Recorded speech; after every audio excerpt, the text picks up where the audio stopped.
మీ ఎలాంటి వ్యాపార ప్రకటనలకైనా వెంటనే మా ఛానల్ సంప్రదించండి. నమస్తే. ఈరోజు మన స్టూడియోలో ప్రముఖ ఆధ్యాత్మికవేత్త ఆస్ట్రోన్యూమరాలజిస్ట్ జయప్రద గారు మనతో ఉన్నారు. మేడంతో మాట్లాడదాం. నమస్కారం మేడం. నమస్తే అమ్మా. శ్రీమాత్రే నమః.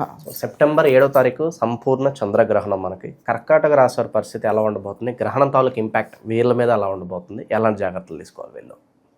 కర్కాటక రాశికి 8వ స్థానం అవుతుంది ఇది, కుంభరాశి.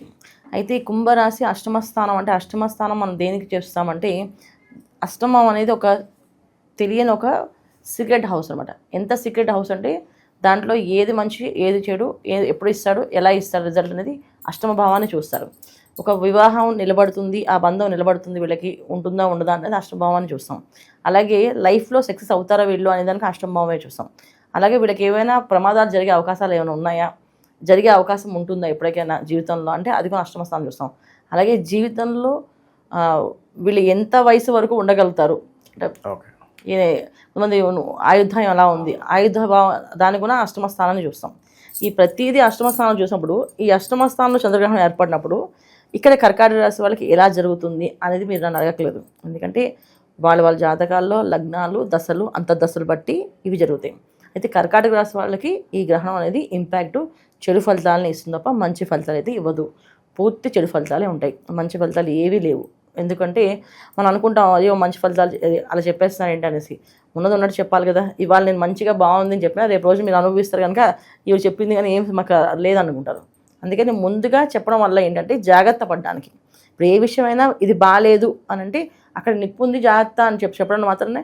అది నిప్పు చూపిస్తే అది జాగ్రత్తగా దాటుతాం, లేదా దాని దగ్గరికి వెళ్ళకుండా ఉంటాం. అందుకని చెప్పడం తప్ప ఈ ఫలితాలు ఇదేదో మిమ్మల్ని భయపడడానికో మిమ్మల్ని ఏదో చేసేయడానికో కాదు, మేము ఏదో గొప్ప వాళ్ళు అనిపించుకోవడానికి కాదు, జాగ్రత్త పడడానికి మాత్రం చెప్పేది. ఈ రాశి వాళ్ళు చేసుకోవాల్సిన పరిహారాలు, తర్వాత వాళ్ళు చేసుకోవాల్సిన నియమాలు చాలా ఎక్కువగానే ఉంటాయి. అయితే ఈ గ్రహణం ఇంపాక్ట్ ఎన్ని రోజులు ఉంటుంది అంటే ఒక్కొక్క గ్రహణానికి ఇంత పరిమాణం ఉంటుంది. సూర్యగ్రహణం అయితే సంవత్సర కాలం ఉంటుంది, చంద్రగ్రహణం అయితే 6 నెలల సమయం ఉంటుంది. 6 నెలల నుంచి 7 నెలల దాకా ఉంటుంది. డిపెండ్స్ ఆన్ వాళ్ళ జాతకాల్లో. ఒక్కొక్కసారి యోగం బాగాలేకపోతే వాళ్ళ జాతకంలో చంద్రుడు కానీ రాహు కానీ బాగాలేకపోయినా ఈ గ్రహణం ఇంపాక్ట్ ఇంకొంచెం పెరగచ్చు, ఇంకా సంవత్సరం పట్టచ్చు. ఒక్కొక్కసారి ఆల్ ఆఫ్ సడన్గా జరిగిపోయింది అంతా. ఒక పెద్ద స్థాయిలో ఉన్నవాళ్ళు కిందకు వచ్చేయడానికి కానీ కింద పడిపోవడానికి కానీ 1 మినిట్ చాలు ఇవాళ. ఎందుకంటే ఇవాళ యూట్యూబ్ కానీ మీడియాస్ కానీ అలా ఉన్నాయి అండి. ఇలా ఒకసారి ప్రాముఖ్యత వేస్తారంటే మొత్తం అంతా డౌన్ అయిపోతుంది. సో అది ఎన్ని వేల కోట్లు ఇచ్చినా తిరిగి రాదు. అలాంటి పరిస్థితులు కర్కాటక రాశి వాళ్ళకి ఈ మాసంలో రేపు గ్రహణంతో ప్రారంభం అవుతున్నాయి. అందుకని గ్రహణంతో ప్రారంభం అవుతున్నాయి కనుక జాగ్రత్త తీసుకోవాల్సిన పరిహారాలు, చేసుకోవాల్సిన పరిహారాలు అన్నీ కొన్ని జాగ్రత్తగా చేయాల్సిందే. ఏదో ఈ చెవుని విని ఆ చెవుని పడేది మాత్రం అనుకోకండి. అనుకుంటే మాత్రం ప్రమాదంలో మీరే పడతారు. దీంట్లో వేరేదేం లేదు. భగవంతుడు మానుష రూపాయనని చెప్పేసి భగవంతుడు వచ్చి ఎవరికి చెప్పడు, మనిషి రూపంలోనే వస్తారు. సో ఈ వీడియో మీకు వచ్చింది, మీరు విన్నారు అంటే దీనికి మరి ఖచ్చితంగా దీన్ని మీరు ఫాలో అవ్వాలని అర్థం తప్ప ఇంకా వేరే ఉద్దేశం కాదు. ఖచ్చితంగా చేయాల్సిందే. అయితే గ్రహణ సమయంలో ఏమేమి చేయాలి వీళ్ళు అని మీ ఉద్దేశం. సో గ్రహణ సమయంలో ఏం చేయాలంటే ముందు వీళ్ళు గ్రహణ సమయం అంతా కూడా బయటికి వెళ్ళకుండా ఉండడం చాలా మంచిది.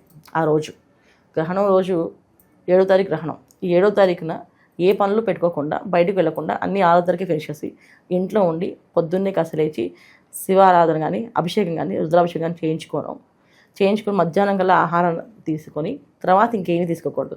ఈవెన్ వాటర్ కొని తాగకుండా, అంటే మంచినీళ్ళు తీసుకోవడం కానీ ఏదో తాగడం కానీ అలాంటివి కొని తీసుకోకుండా మహా అయితే 4 అన్నీ ఫినిష్ చేసి 4 నుంచి కంటిన్యూగా ఒక మంత్రం జపం చేసుకుంటూ కూర్చోవడమే.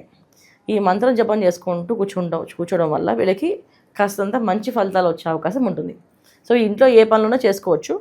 కరెక్ట్గా గ్రహణం సమయం అర్ధరాత్రి అంటే 9:50 నుంచి అర్ధరాత్రి 1:26 వరకు పడుతుంది. ఈ సమయంలో మాత్రం జపమే చేయాలి కూర్చొని. ఎవరిని ముట్టుకోకుండా మంచి బట్టలు కట్టుకొని కూర్చొని జపం చేయాలి. దానికి వీళ్ళు ఏం చేయాలి అంటే ఆ రోజంతా సాత్వికమైన ఆహారాన్ని తీసుకోవాలి.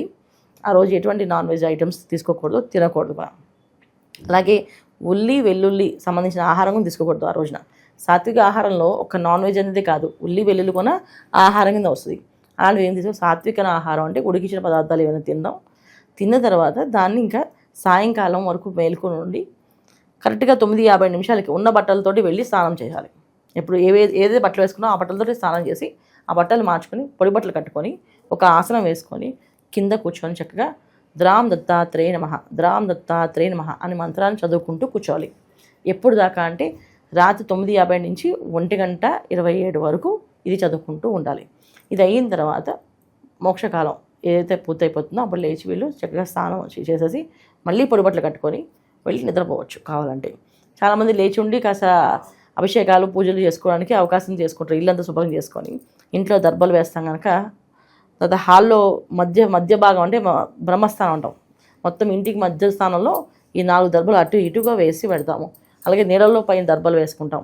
ఇవన్నీ వేసుకు ముందు పెట్టుకుంటాం కనుక అవన్నీ పొద్దున్న తీసి శుభ్రం చేసి ఇల్లంతా శుభ్రం చేసుకోవచ్చు లేదా పడుకోవచ్చు ఈ వీటిలో. అయితే వీళ్ళు చేయాల్సిన పక్కా చేయాల్సిన క్రియ ఏంటంటే 9:50 నుంచి 1:27 వరకు 2 వరకు సుమారుగా ఈ జపాన్ని చేసుకుంటూ కూర్చోవడం వల్ల కాస్త మెరుగైన ఫలితాలు వీళ్ళకి అందుతాయి. ఎందుకంటే ఎప్పుడైనా రాక్షస శక్తి వచ్చినప్పుడు దేవతలకి మనం ఉన్నామని చెప్పి మనదంటూ ఒక ధర్మంగా మన పూజ మనం చేసామంటే ఖచ్చితంగా మనకి అధిక ఫలం వస్తుంది. ఒకసారి ఒక మంత్రం చదివితే దానికి విపరీతమైన ఆకర్షణ పెరుగుతుంది, విపరీతమైన భగవంతుడికి అనుగ్రహం కలుగుతుంది. ఈ 2 చేసుకోవచ్చు. అందుకని చేయాలి ఈ మంత్రం.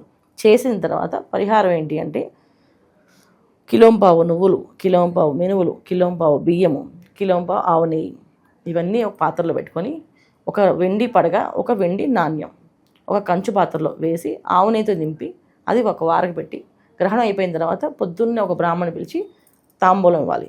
సో దీంట్లో దక్షిణ తాంబూలం వాళ్ళు అడిగింది ఇవ్వాలి ఖచ్చితంగా. ఇంకా మీరు వస్త్రం కూడా పెడితే ఇంకా మంచిది, వస్త్రదానం కూడా చేసినట్టు అవుతుంది. వస్త్రదానంతో పాటు ఇవ్వచ్చు. ఇదంతా అయిపోయిన తర్వాత అన్నదానం కార్యక్రమం చేయిస్తే ఇంకా విశేష ఫలితం. అన్నదానం కార్యక్రమం కానీ రుద్రాభిషేక పారాయణ చేసి ఆ మొత్తం వచ్చిన బ్రాహ్మణులందరికీ అన్నదానం చేయడం, లేదా వేద సభల్లో వేద బ్రాహ్మణులకి చేయడం, వెండి సామాలు దానంగా ఇవ్వడం చాలా విశేష ఫలితం. వీళ్ళకి కర్కాటక రాశి వాళ్ళు చంద్రుడు కనుక, రాశి అధిపతికి చంద్రుడు కనుక వెండిని ఎక్కువగా దానం చేయడం ఈ సంవత్సరం వీళ్ళకి చాలా విశేషం. ఇవాళ చేయకపోయినా రేపు చేయకపోయినా ఈ సంవత్సరంలో వెండి దానం ఎక్కువగా చేయడం చాలా విశేష ఫలితము. తర్వాత అన్నదానం వెండి దానం ఈ 2 కంపల్సరీ వీళ్ళు చేయాలి. ఎంత చేయాలి అని అంటే అది మీకే వదిలేస్తాను. ఎందుకంటే మీ సామర్థ్యత అంటే మీరు ఎంత సంపాదిస్తున్నారో దానికి తగ్గట్టు ఎటువంటి లోటు లేకుండా చేయాలి. ఇప్పుడు శాలరీ వచ్చింది, ఆ శాలరీకి నాకు ఈ మంత్ శాలరీ రాకపోయినా పర్లేదు నేను మెయింటైన్ అవ్వగలంటే ఆ శాలరీ మొత్తం దానం చేయండి, మీకు మంచి ఉపయోగపడుతుంది. లేదు సగం చేయండి. లేదు బాగా డబ్బున్న వ్యాపారం ఉంది, శుభ్రంగా భూదానం, అన్నదానం, గోదానం ఇవి చేయండి. ఖచ్చితంగా చేసి తీరాలి. చేస్తేనే అదృష్ట యోగం ఉంటుంది. లేకపోతే ఎటువంటి సిచ్యువేషన్స్ మనం ఎదుర్కోవాల్సింది తెలీదు.